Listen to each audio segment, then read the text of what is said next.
What is up, everybody? Welcome into episode 83 of the Brahma Bullpen. We're back out here on the cow pasture coming to you on behalf of United Football Media. So many exciting things happening in the UFL, some not so exciting things happening in UFL. We're going to talk about a little bit here, but there are tons of exciting things happening for coaches and players for the Brahmas. You know, it's out of season content we're bringing you guys here today, but it's good enough news to where we want to share it. And then we're going to talk a little NIL money and how that relates to the UFL in today's episode. So stick around. It's going to be awesome.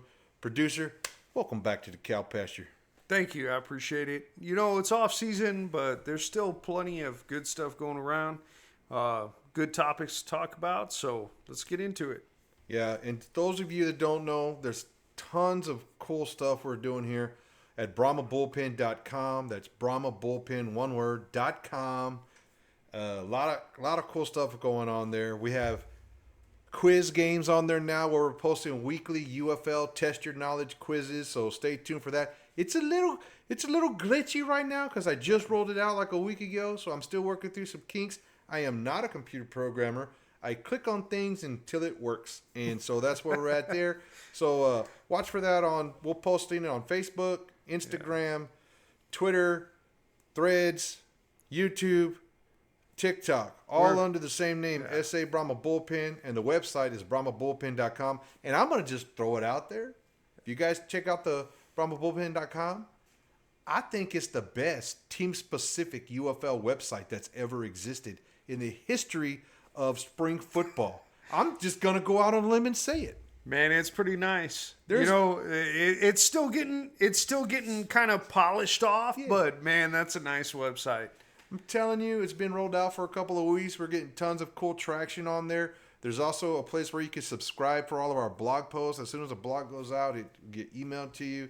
We're going to have a little shop there. Tons of stuff that we're working on. And essentially, it's just what we're doing to take the next step. We started this 3 years ago, and we don't want to become stagnant. Continuous improvement is a motto that I live my life by. So you're never the best. At any one point, you're better than you were yesterday, and tomorrow you're going to be better than you are today. And so that's how we roll out here on the Brahma Bullpen. But enough about that. BrahmaBullpen.com. Check it out. But let's get into the episode tonight. I'm not talking trash here, but we've talked about NIL and how much these players in college are making, all the money that's in college ball. We talked about as soon as NIL started, we started talking about on many of our episodes here on what NIL in college and how that was going to impact the UFL players. You see that we already are losing the DC interim head coach and head coach, offensive coordinator. We're losing head coaches for the championship team to literally not even G5 or P4 schools. We're losing them to FCS or whatever, it's crazy. The amount of money that there is in college sports. Now, don't get me wrong. Many of these teams have existed for over 100 years and 150 years, and football started with college. A lot of history there. Yeah, there's a lot. You're not going to catch up in 3 years of the UFL, but check this out, dude. Look, oil money in Texas is a real freaking thing, dude. There's people that I know personally that just had a piece of land that they randomly bought 20 years ago, and they found oil under it, and now they're millionaires. And there's new fracking technology and all that stuff. There's a great article about this Texas Tech program, but look at the top 10 NIL, quote unquote, what these schools, according to On3, are paying their rosters. The Horns are number 1. You can see the Aggies at number 5. Ohio State, Oregon. You got Nike money. Of course, Ohio State coming off the national championship. They got crazy boosters every time you win. Boosters give more money. But check out Texas Tech at number 2. These fools ain't never won nothing in any sport that I can think of in my history. They were a doormat in the Big 12, right? Yeah, I mean, they had a couple of good seasons there. You got the Mahomes years, and you've got, but man, to see them where they are on that list, that's kind of a shock. So according to On3, $28 million is their payroll. Now, there's we don't know if that goes to 20 players. What a lot of people are saying is the top 20 to 25 players are making all the money, and the other players that are on scholarship or roster are just normal, like it's always been, where they're getting their food stipends, their living quarters, their free tuition, and all that stuff is part of the deal. Maybe they're getting their $500 to $1,000 a month or a week, whatever the school has going on. But they're saying the top 20, 25 players are making the big bucks. Texas Tech just broke the record for NIL where they signed a D lineman for $4.5 million. It's probably over 4 years, but check this out: $28 million for their roster this year. You remember when old Sliced Bread was posting about the Aggies' $20 million roster, and the Aggies were catching a bunch of crap, and now it's just like everybody's got $20 million rosters? Oh yeah, absolutely. You know, what as I look at that list, I'm looking at it and I see like Texas, Ohio State, Oregon, Miami, Texas A&M, you know, all these schools, and all those kind of seem in order, perhaps, but looking at where Texas Tech is, I was like, what? Yeah. That's kind of a surprise to see them to spend that money where they're located. So what does that have to do with the UFL? It's like we were talking about. It's definitely going to impact the UFL. So I said, you know what? And this is basic math. You can see it there in the bottom corner. This doesn't count training camp pay. It doesn't count like injured IR pay, because players get paid when they're on IR. It doesn't count playoff checks, right? So basically, I just did quick math. Every average salary for a UFL player right now is $62,500, right? That's the salary that was just done in their bargaining agreement. There's 400 players, okay? You got 8 teams. There's 400 players that are on game day, you know, rosters, based upon roster size there, the 50-man roster for the UFL. You do quick math for the whole season, okay? The whole season. All teams, right? All this teams. This is all teams. Okay. Yeah. All right. So $25 million is the UFL payroll. That's it? That's what it is. That's what it is. It's okay. less than one season Texas Tech. for Texas Tech. Texas Tech. Yeah. In Podunk Town, Yeah. in the middle of nowhere, in the panhandle of Texas. In the butt crack of Texas. In yes. the butt crack of Texas. Yes. Wow. Wow. And they haven't ever won anything. It's not like you could say Texas, Ohio State, Oregon, you know, Miami, USC. These storied programs that have been around for decades. Texas Tech is not a storied blue chip program, and it's a crazy story. Google it if you want to find out. Just Google Texas Tech NIL. But there's a former offensive lineman that played for Texas Tech, got out of school, got into oil, made a bunch of money, comes back, gives the school a bunch of money, says, I want to be the NIL president or, you know, chief of the NIL program here at Texas Tech, the tortilla throwers. And here we go. We just got an infusion of money, and these boys are serious. They want to win. So I just was throwing it up there. We're going to go ahead and move on from the subject, but it's just crazy to think about. And this is just one team. One team. There's 200 college football plus teams out there. You know what I'm going to say about this? I'm going to say, number one, congrats to Texas Tech for where they're able to be on that list. Sure. You know, glad at least it's a Texas team, right? But number two, you know, for the UFL,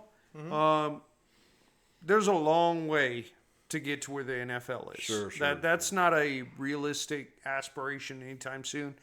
But it gives you a metric, maybe something that you can inspire to be. I would disagree with you. I do think it's realistic to get there, but we'll go back to something else that we've talked about on this program. And my key phrase, if you were to Google what I say the most about the UFL, butts in seats. Well, I agree with that. I'm just saying, as far as a step in between, you know, hey, there's a team.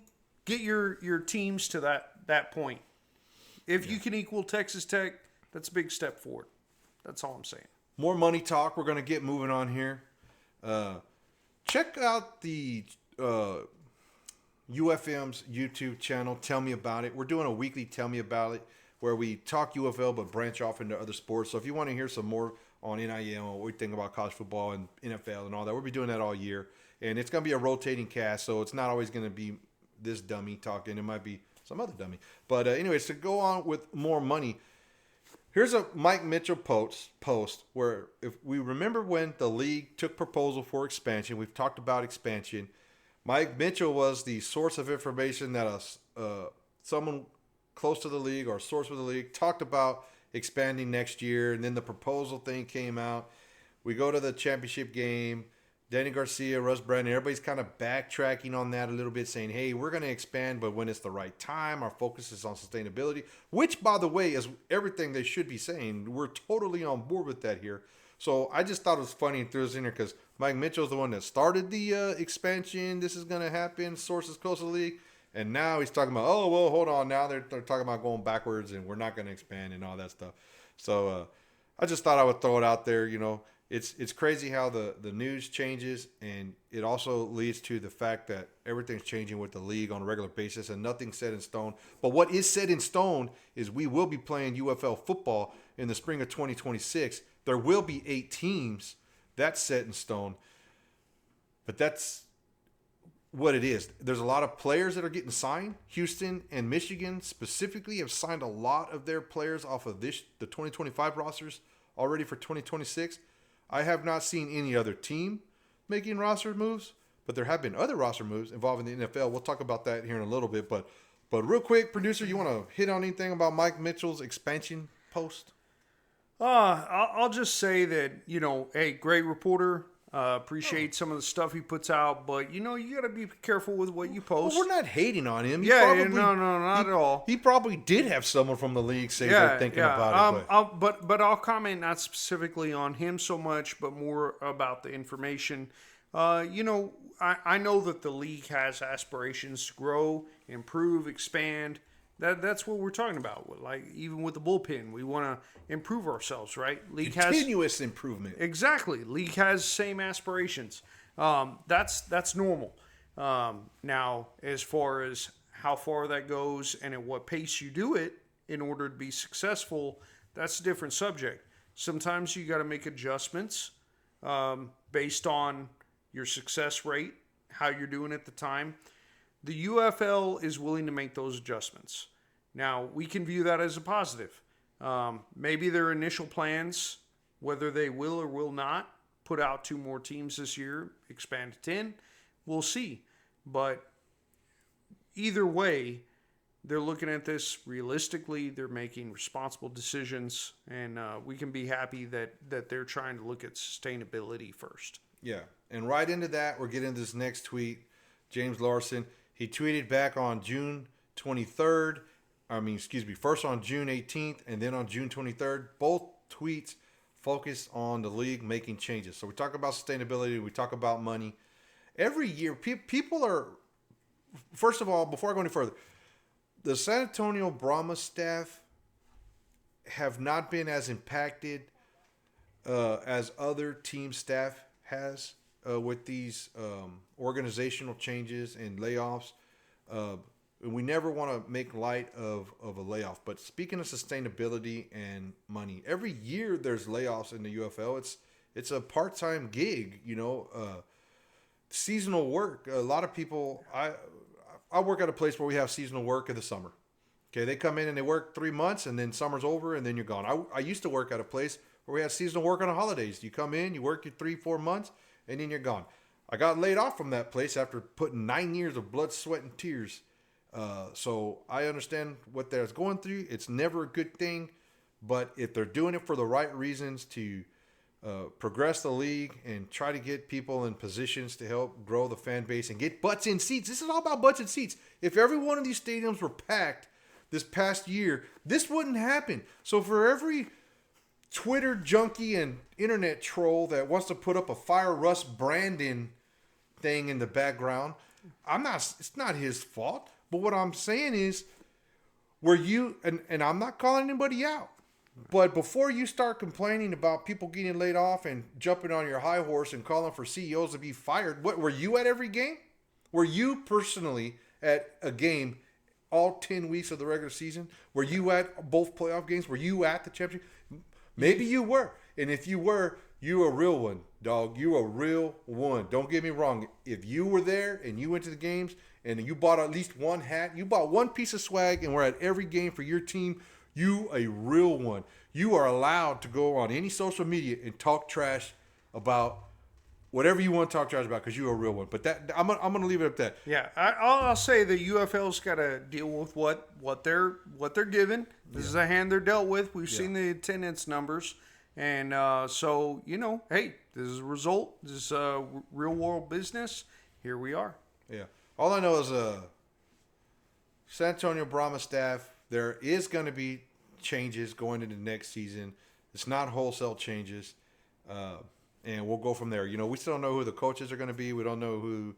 So we haven't had any players signed back to the Brahmas roster because we don't even know who the coach is going to be. So the coach and GM have to make those decisions.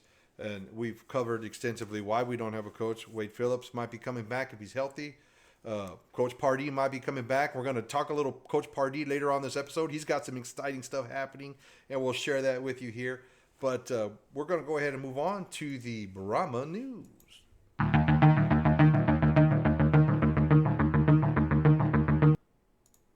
You think I should stop doing that?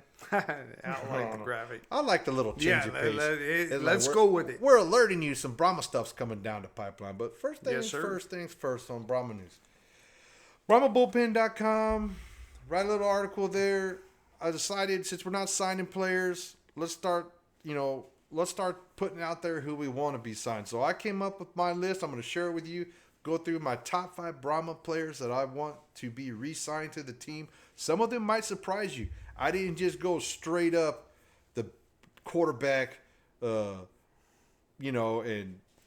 I kind of went outside the box a little bit. So first of all, my number 1 player, John Trey Kirkland. He had a bad year. He didn't rank very high in all of the stats and metrics for Brahmas wide receiver. But I want this guy back because he's passion and he's soul. In 2024, he led the UFL in targets and receptions. He had a terrible 2025.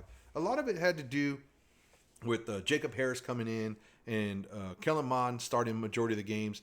And Mond and Harris, from week 1, you just saw, and if you think back to any of the highlights that you saw coming out of training camp, every highlight was Mond throwing into Harris. Every pregame warm-up was Mond throwing to Harris. It was, looking back in hindsight, which is always 2020, I saw a lot of warm-ups and a lot of action between Kellen Mond and Jacob Harris. And so you can see how Kirkland's targets went down. And then, I'm not covering for him, Kirkland dropped some balls. Easy touchdown at that. Everyone remember where he dropped the easy touchdown? He was so frustrated, he just kept running and got into the stands. Like, I'm not even going back in, but he wanted to go back and finish the game. Moment. Yeah. But my thing is I think the Brahmas need to look for a wide receiver number 1 to help Kirkland. And I'm thinking put Kirkland wide receiver 2, or even the slot. He's quick, he's shifty, he's a slot looking wideout. He might not like being called a slot wideout, and I don't know if he does or doesn't. Maybe one day I'll ask him. But man, you get a big, legit wide receiver 1, which we thought Harris was going to be, and maybe he'll be back next year, maybe he won't. But he did have a lot of drops, Harris, and he just never materialized. And it could have had a lot to do with quarterback play, O-line play, the running game, whatever you want to say. Something didn't work out with only 1 win, obviously. But I want Kirkland back. He's my number 1 guy I want back, but I want him shifted to like a wide receiver 2 slot position. What do you think? Look, I'm gonna give my opinion overall at the end of this, but all I'll say, there was some rough games there. You know the biggest reason I want him back? Why is that? He's as pissed off as anybody about the 2025 season he had. You put him in a Brahmas uniform in 2026, this man is going to be on a mission. Yeah. This guy is a ball of hype, a team player, and he wants to win. He's a dog. He's got that winning mentality. Yeah. Bring him back, dude. I think like a revenge tour. Yeah, I think that man has some passion. I'd like to see him back. I'm going to give my overall opinion at the end. You've said that twice now. Thanks. You're right, absolutely, you're welcome. My number two player, obviously leading tackler in the league, played over 1,000 snaps in the last 2 years with the Brahma. The defense struggled. Wasn't Tavante's fault. Tavante is one of the fan favorites. He loves playing for the UFL. I was able to ask him in a press conference. I kind of quoted it here, or what motivated him, and he says appreciation for the league is what gives him that strong desire to show the fans support when the fans are there showing him support. You got a class act. You got an athlete. He's been in spring football now. He was with Houston Roughnecks before he was here with the Brahmas. He's been with the Brahmas for 2 years, and he led the league in tackles. And he has been the most consistent, one of the most durable, and in my opinion, definitely top 3 linebackers in UFL history so far. So we want Beckett signed. Yeah, I agree. Got no problems with him. Gotta say, love that man's beard. Hey, there ain't nothing wrong with that. All right, going on to number 3. Now, this one might surprise you a little bit because I didn't go with the regular season rushing leader, Jashawn Corbin, because he has been signed with the Atlanta Falcons. And I am under the impression, and my thoughts on it is, he is good enough to stay on that team and be on that roster. He's not working out. He's signed. So he will be practice squad, or he might even be RB 1, 2, or 3. I don't know. But he's got the skills to stay there. So I went with John Lovett. Big bruiser running back. His presence in the backfield is what the Brahmas need. I'm not calling out anybody on their offensive style of game, but if you can't throw the ball, that means no one's scared of your running game. And the Brahmas need to get those offensive linemen back pushing the run game. And I even dated myself a little bit because I even said I wouldn't mind a lead draw. Producer, who is the best running back in NFL history? Just who just go quick off the top of your head. Don't think about it too much. Emmitt Smith. Boom. There you go. Boom. Moose Johnson, lead draw, block it for Emmitt Smith. Yeah. Everything's circular in football, you know. Hell, the wishbone was one of the best offenses of all time, and then now it's gone and we're all doing the spread. I bet you bring that wishbone back, don't want to even know how to guard it for a couple of years. You can get away with it a couple of years. I think the lead draw, I formation, 2 wideouts, a good tight end type deal with a big bruising fullback with a neck pad that's like over his ear. Blocking for a running back like Lovett is a great thing. It probably won't happen. Everybody's all in love with the spread offenses, and I get it. They work too. I don't mind seeing a ball thrown down the field. But I'm old school, and I sure do like bruising style of running back. And John Lovett is the most bruisiest of runners we've had in the Brahmas 3 years of existence. Yeah, hey, nobody's built like Emmett, but I love seeing. Remember that time he would like finish the game with a shoulder? Oh yeah. You could hear that thing crack on live TV as he hit after hit. But hey, love it. Lovett's got it. Love to see him on the Brahmas too. Yeah, and AJ's gone. He's not coming back. So the offense is definitely making a big shift next year. I'll say, hell, why not shift to a run-first offense, do some play action off that. There you go. Kellen Mond, loved great off play action in college. I mean, I don't know. If he comes back, it's definitely worth talking about. My number 4, there was no way I was doing a top 5 anything San Antonio Brahmas related without Jordan Williams. He is the Brahmas linebacker. He was here in the XFL days, and he's been here through the 2 UFL post-mergers. So he's been there with the team for 3 seasons. It has been a huge, huge benefit and almost a luxury that we've had such good linebackers the last 2 years in the UFL. I wrote an article, the top 5 Brahmas all time. I know we've only been in existence for 3 years, but go check that out on BrahmaBullpen.com. You might be looking at who's number 1 on that list right here, but there's no doubt in my mind the best overall Brahmas player that we've had. Wow. If you look at a totality of 3 seasons, nobody puts up the stats, the durability, and the presence that Jordan Williams has done for the Brahmas. Yeah, I'll add another word to that: consistency. Yeah, it's a beautiful word. Yeah, man has just been a monster on the field, and man, I can't. I really hope he's back. In 2023, he was 3rd in tackles for the XFL. In 2024, he was 3rd in tackles for the UFL. And that was combined talent. Yeah. In that year, still 3rd. In 2025, he was 5th in total tackles for the league. So Yeah. he's never finished below 5th in the league in tackles in his 3 years playing for the Brahmas. Come on. Yeah.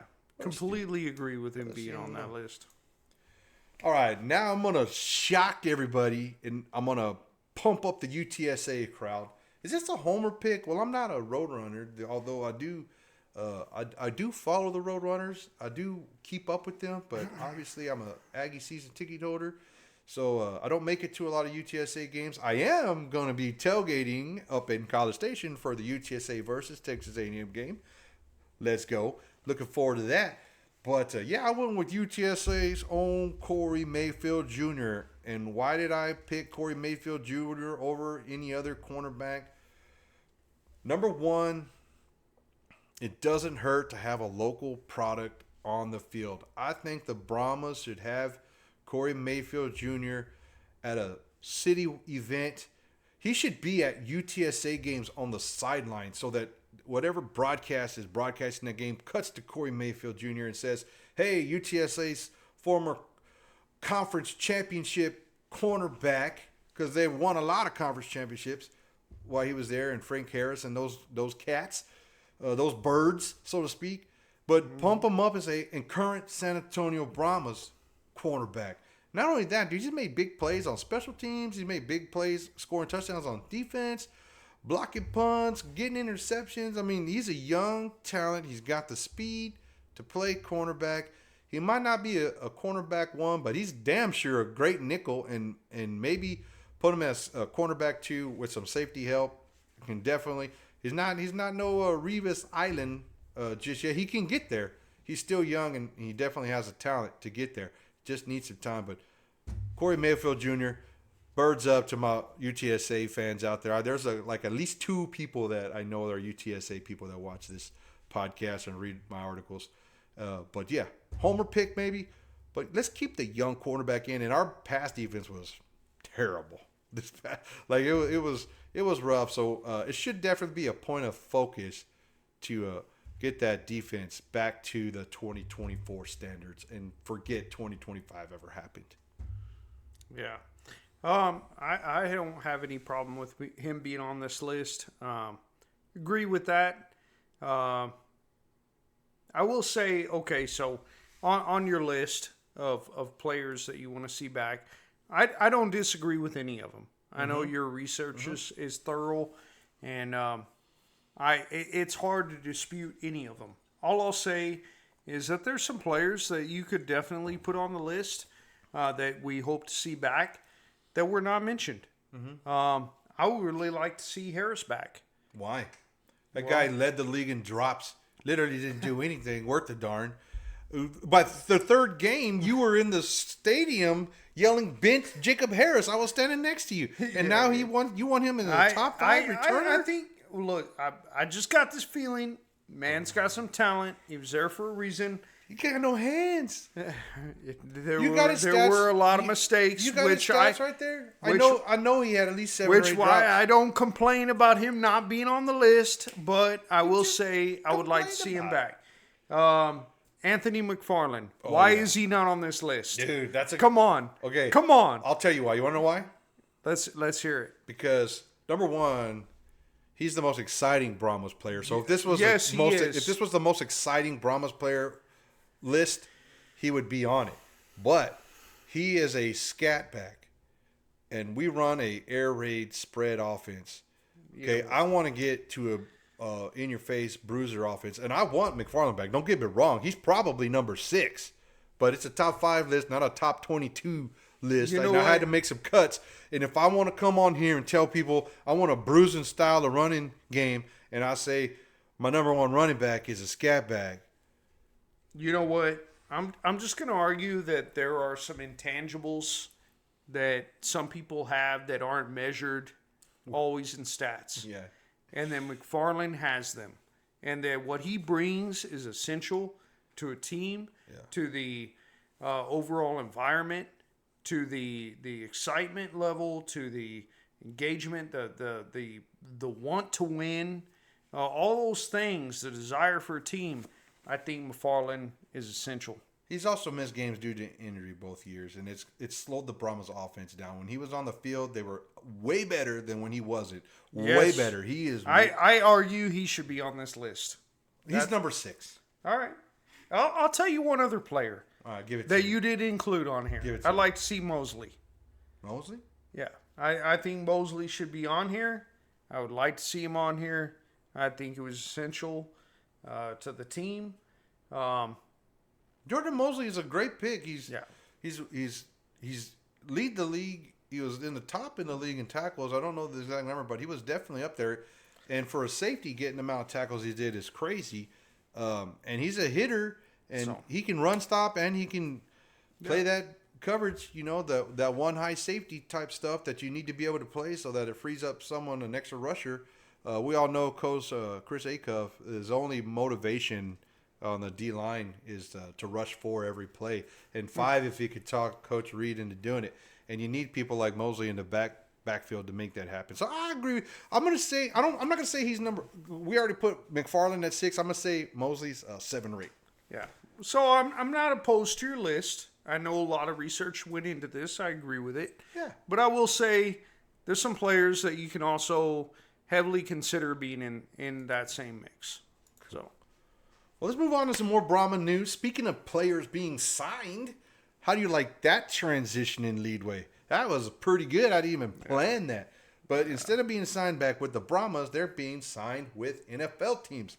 United Football Media posted this week, Jacob Sykes is signed, not in a workout, signed with the Philadelphia Eagles. He's really been he's been with the Browns for 2 years, and this past year he was definitely one of the key guys there on the D-line.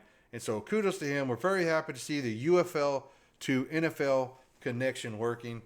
I can't wait to watch the Cowboys beat the crap out of him. You know, maybe. I doubt it, but I'm gonna watch for him. I'm definitely gonna watch for him and see what Brahma players happen to be on the field in the NFL next year. But congratulations, nothing but the best, Mr. Sykes. Yeah, all the best to him. Sucks he signed with Philadelphia, but hey, you know what? Even though we're kind of Cowboys fans, we Brahmas first. Brahmas first, but we want to see the Cowboys do well. To sign with Philadelphia, dang. I will say they're good organization. That's what I'm trying to say. So good for him. Hope he does well. Yeah, another signing. Well, this is not a signing. This is a workout. So Steven Stylianos got a workout with the Buffalo Bills, which is awesome. One thing about this signing is Stylianos was only with the Brahmas 1 year, but his presence was immediately felt. He was nominated to be the UFL Sportsman of the Year. He did not wind up winning that award, but what does that mean? It means it's similar to the Walter Payton Award in the NFL. So it means a player that was a good leader, had integrity, commitment to the team. He was a difference on the field, off the field, and he was engaged in the community. If you go back and find 2 or 3 episodes ago where we covered Brahma's youth camp, you'll see some video of Stylianos there working with the kids. He said he wouldn't miss it for the world. One thing about this guy, if the Bills decide to sign him after his workout, he is going to be a team player and nothing but a positive for that team. Work ethic, big guy. He's also got a great arm. If you guys go to BrahmaBullpen.com, this article is there talking about him being signed. We linked the video on that. You can also go to our YouTube and find that. But the video of him doing that amazing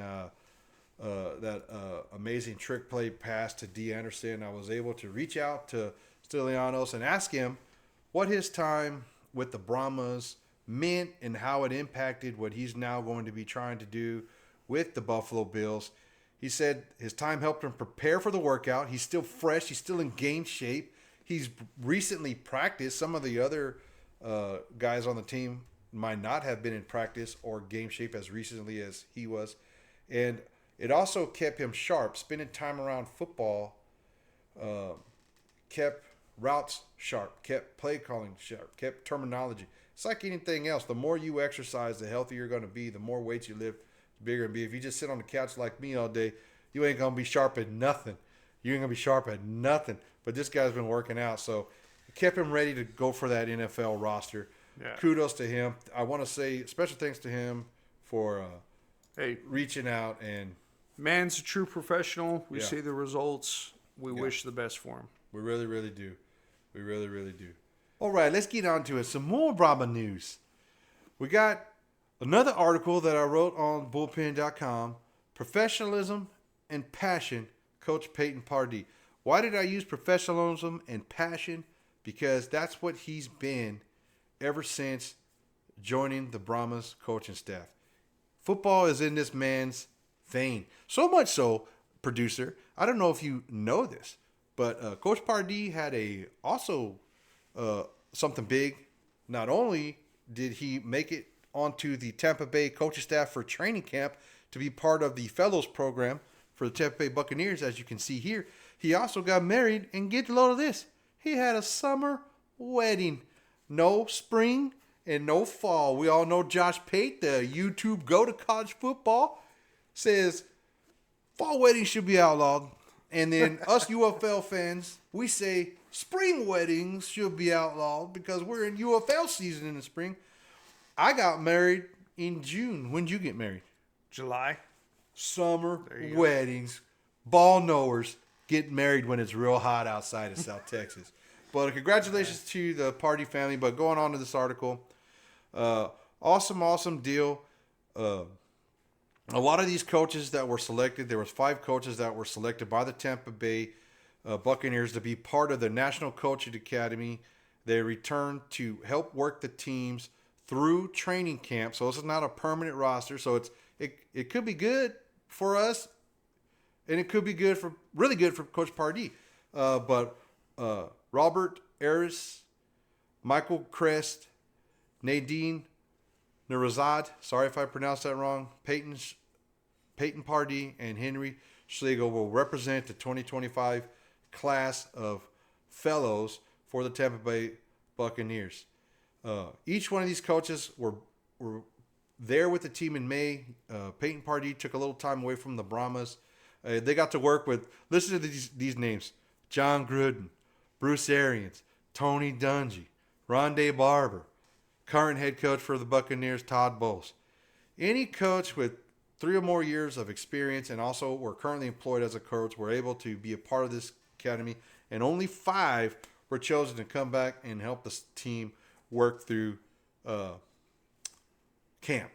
Yeah. So what do you think about old Coach Pardee getting a shot there to be part of the Tampa Bay Buccaneers organization for a little bit? Well, I'd like to say, first of all, I think Coach Pardee is a true professional on his own. I like that his professionalism as he stands. However, the coaches there listed that he got to spend time with, there's some legends there. There's some true, just absolute experience, legendary experience there that he got to spend time with and learn from. So just the fact that he got to participate in this, what he gained from it, can't wait to see, how much better of a coach he can be. Yeah. There's little doubt as to why they brought Coach Pardee back. He's going to be helping with the special teams unit, but we interviewed him here at the Brahmas Youth Camp. Done some stuff with press conference with him. He's interactive. He loves San Antonio, loves the fan. The city means a lot to him. The Brahmas mean a lot to him, and he just always has the right thing to say. What he went through this past year, going from the special teams coach to the offensive coordinator to the head coach, and all that drama that went along with all that, and for him to maintain a positive attitude and somewhat, keep that team together and just keep it from 100% imploding. Nothing but props for what he did. And it's a positive for the Brahmas no matter what. It's a Brahmas podcast. Congratulations to Tampa Bay Buccaneers. They got themselves a good coaching fellow to help them through training camp. But it's a positive for the Brahmas. And one line, it gets Coach Pardee prepared for future coaching duties with the Brahmas. He's going to learn something from those other coaches on the Tampa Bay staff. Maybe some of the other fellows. Maybe they're going to learn something from him. It's going to make him better. It's going to make him better for the Brahmas. And if his time with the Buccaneers leads to an NFL opportunity for him, congratulations. We'll be the most supportive cow pasture goofballs ever in the Coach Peyton Pardee camp. But all because of his professionalism, his work ethic, and his love for football. He's definitely earned it. Congratulations to him. Yeah. I'll just say definitely want that man back coaching the team. Coach Pardee, love his professionalism, his personality, his expertise, but really excited for what he has. And, like you said, wish him the best, whatever opportunities present themselves. Yeah, a quote from Coach Pardee right here. In the word profession comes up again. We've probably said it 45 times on this episode accidentally. But he's passionate, and it's a truly rewarding profession, and it's a different lifestyle than most jobs. Obviously, he's traveling Arlington, San Antonio. Now he's in Tampa Bay. His family's probably in Houston, where he's from. But he also goes on to say, but it's an impossible job to replicate, and it's extremely rewarding. So congratulations to him. Hope he comes back with the Brahmas next year. As soon as we hear something about what future plans are, he's probably neck deep in special teams plays, terminology, function, and drills over there. All the NFL training camps are kicking off this year. We're going to get out of here. This episode's already running long. I'm already about to punch producer in the face. But the drama coming out of Dallas Cowboys training camp is absolutely crazy, with Jerry Jones taking shots at an opposite of Peyton Pardee, who's always supporting the players, building the players up, and talking about how important the players are to him and important the city of San Antonio is to him. Counterpoint, Jerry Jones basically saying, hey, I'm not paying Michael Parsons because he got hurt last year, and talking about his glory days in the 90s and taking shots at Dak Prescott. He said, we paid Dak Prescott most money in league history, and he missed games due to injury. So even if we pay him, we don't know what they're going to be on the field type deal. It's absolutely not professional, Jerry. Anyways, anything before we get out of here on our episode today? Speaking of not professional, anything you want to add? Oh, and just open shots taken here. Well, I'll just take a shot at Jerry. I think his life's made for a drama series, a documentary for Netflix. Yeah, absolutely. That's gonna be good absolutely. To watch. Yeah, that would be more entertaining than the Cowboy season. Hey, don't ruin it yet. I think the Cowboys got a chance of having a good season, but really, yes, I do. Really, you gonna say that in the end? Yeah, I think the Aggies are going to have a good season. I think the Cowboys have a good season. I think the Brahmas are going to have a good season in 2026. Yeah, dude, I'm an eternal hopeful. I just am. I'm done. We're out of here, folks. We're going to end it like we always do with a nice horns forward. Let's go Brahmas, baby.